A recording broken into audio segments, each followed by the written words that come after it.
Qu'est-ce que la frigidité? Le citron, le Nescafé, le Coca-Cola et l'ail contre l'éjaculation précoce, est-ce que c'est efficace? Mon ami me critique sur ma manière de faire l'amour. Comment arriver à ne plus me sentir vexée? J'ai des écoulements blanchâtres après avoir uriné. Est-ce que ce sont les pertes blanches des hommes? Voici les questions auxquelles je vais répondre dans cette émission.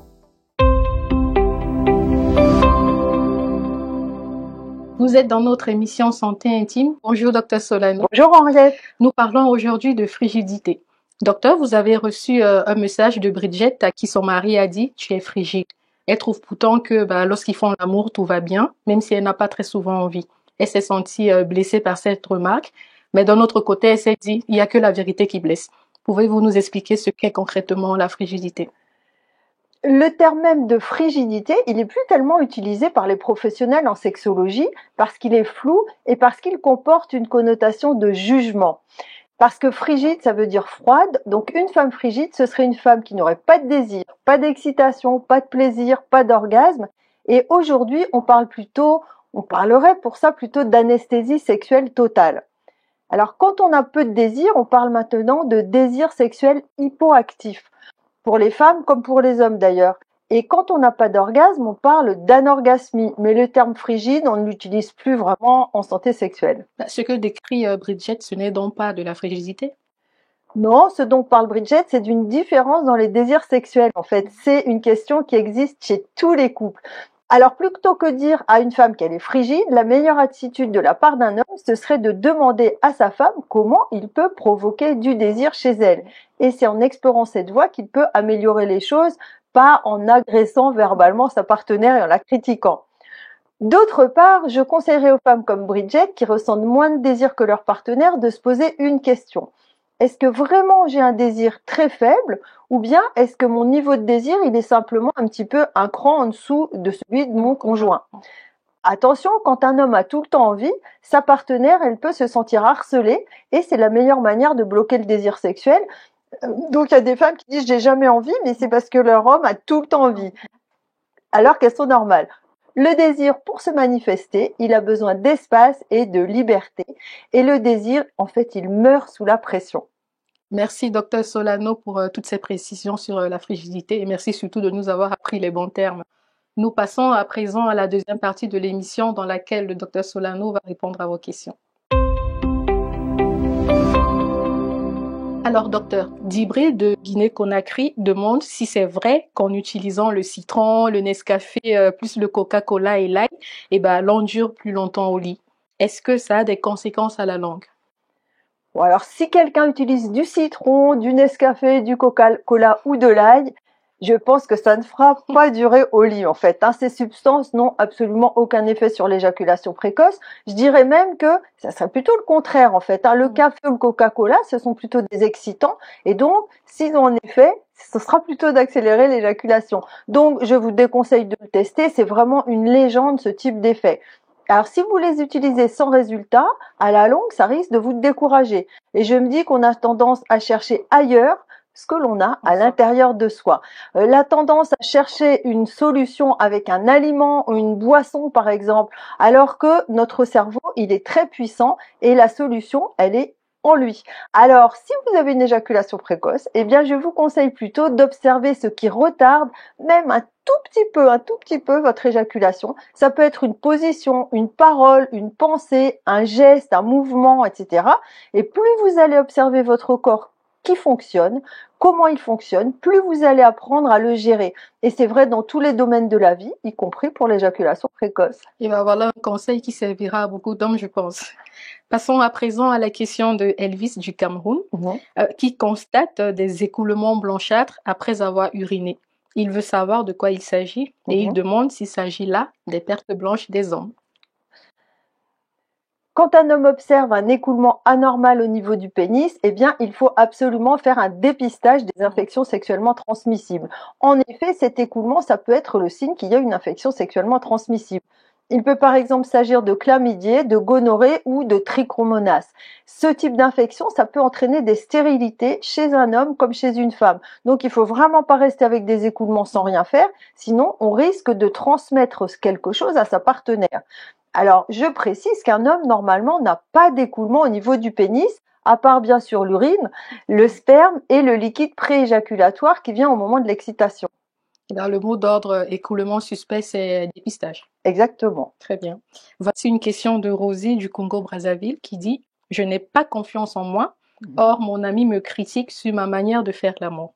Je me sens humiliée et je rumine. Je souffre. J'ai beau essayer, je n'arrive jamais à rester zen.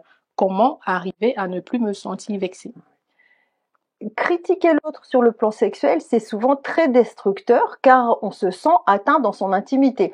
Alors je ne suis pas certaine que ce soit la personne qui est vexée qui présente un problème parce qu'elle se demande est-ce que j'ai un problème. C'est peut-être plutôt son ami qui manque de délicatesse. Et donc, dans un cas comme ça, il y a une question à se poser. Est-ce que mon conjoint me demande gentiment, respectueusement ce qu'il voudrait, ce dont il a envie, ou bien est-ce que vraiment il me critique de manière négative? Si oui, je peux vous dire une chose, c'est qu'il ne faut jamais critiquer l'autre sur le plan sexuel. C'est blessant, c'est décourageant et en plus, ça n'a jamais fait changer personne, ça sert à rien. S'il vous demande gentiment des choses, que vous vous sentez respecté, aimé, alors peut-être qu'effectivement, c'est une personne trop sensible. Mais le plus souvent, quand on réagit en étant vexé, c'est que l'autre, il n'agit pas de la bonne manière. Très bien. Selon vous, pourquoi l'ami de Rosie ne comprend-il pas que critiquer, c'est une mauvaise manière d'agir? Quand un homme trouve que sa partenaire n'est pas à la hauteur, qu'il la critique, une des raisons très fréquentes, c'est la consommation de pornographie. Il y a des études qui montrent que les hommes qui regardent des contenus pornographiques, eh bien, ils critiquent beaucoup plus leur partenaire. Ils sont moins satisfaits de leur sexualité et ils trouvent souvent que leur partenaire, eh bien, elle n'est pas à la hauteur. Donc, une chose à faire de son côté, c'est d'arrêter de regarder la pornographie, bon, s'il en regarde, hein, pour ne pas finir par croire que sa partenaire doit se comporter comme une actrice X. Et puis, il y a quand même une autre raison, c'est que certains hommes sont manipulateurs. Ils cherchent à prendre une position haute, dominante par rapport à leur partenaire, et ces hommes, ils vont choisir en général une femme qui manque de confiance en elle, et bien parce qu'elle va avoir tendance à croire les critiques, et ça les arrange de se sentir supérieurs. Donc la sexualité, ça peut être aussi une lutte de pouvoir, et là, ils veulent avoir le dessus. Vous parlez de manipulation, docteur, mais quand un homme critique sa partenaire au lit, comment savoir s'il est manipulateur ou simplement maladroit? Pour savoir si un homme est manipulateur ou pas, une bonne idée, c'est que sa partenaire lui dise que ses remarques la blessent et que ses remarques le rendent triste. Alors, il y a deux solutions. Soit il va répondre « je suis désolé, je me rendais pas compte que je te faisais de la peine ». Et dans ces cas-là, c'est probablement qu'il est aimant, empathique et aussi maladroit. Si au contraire, il répond « je te critique, mais c'est pour ton bien parce que je t'aime », c'est généralement le signe qu'il est plutôt manipulateur et que ça lui est égal de faire du mal. Et là, ça n'est pas bon signe. Et comment devrait se comporter un homme qui veut échanger sur la sexualité avec son ami, mais sans la blesser, bien évidemment?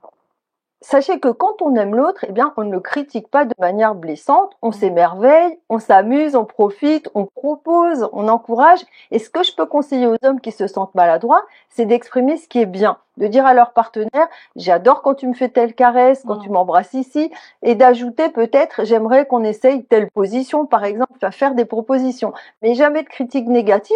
Et d'ailleurs, j'ajoute une chose, parce que là, on est en train de dire du mal des hommes, mais c'est exactement pareil pour une femme. Critiquer son homme, ça peut le blesser. Il vaut toujours mieux encourager que critiquer. J'espère que ce précieux conseil n'est pas tombé dans les oreilles des sourds. Hein. Oui, c'est vrai. Et maintenant, nous avons une question de Damien qui dit « Je connais une jeune fille qui a dû être opérée parce que son vagin n'avait pas d'ouverture. Comment ça appelle ce problème ?» En général, quand on opère une jeune fille parce que son vagin n'est pas ouvert, c'est ce qu'on appelle une imperforation hyménéale. Ça signifie tout simplement que l'hymen ne possède pas d'ouverture. C'est une anomalie dont on se rend compte souvent, évidemment, au moment de la puberté. Quand la jeune fille, elle a l'âge d'avoir ses premières règles, les parents, souvent, ou elle, se dit « mais c'est bizarre, j'ai toujours pas mes premières règles alors que mes seins ont poussé, que ça devrait venir ». En réalité, cette jeune fille, elle a bien ses règles, mais elle ne peut pas les voir parce que le sang, il est bloqué derrière l'hymen. Et donc, on va l'amener chez un médecin, le médecin l'examine et il va s'apercevoir qu'il y a un hymen qui est bombé parce qu'il y a du sang derrière qui pousse un peu, donc il est un peu bombé et bleuté. C'est ça, parce que le sang, c'est rouge au début, puis ça devient un petit peu bleu. Et donc, il suffit à ce moment-là d'une petite intervention chirurgicale, bien sûr sous anesthésie, parce que c'est une zone sensible, pour perforer l'hymen. Et puis après, tout va bien, le sang s'écoule et cette jeune fille, elle aura une vie sexuelle et une vie, j'allais dire, gynécologique normale. Merci pour toutes ces réponses, Dr Solano. Et c'est ici que s'achève notre émission Santé Intime. Si vous avez des questions à nous envoyer, pensez à le faire via l'adresse mail qui s'affiche à l'écran. Dr Solano y répondra lors de notre prochaine émission. Merci encore, Dr Solano, et à bientôt. Merci Henriette, et puis merci à vous tous de nous regarder et de nous écouter.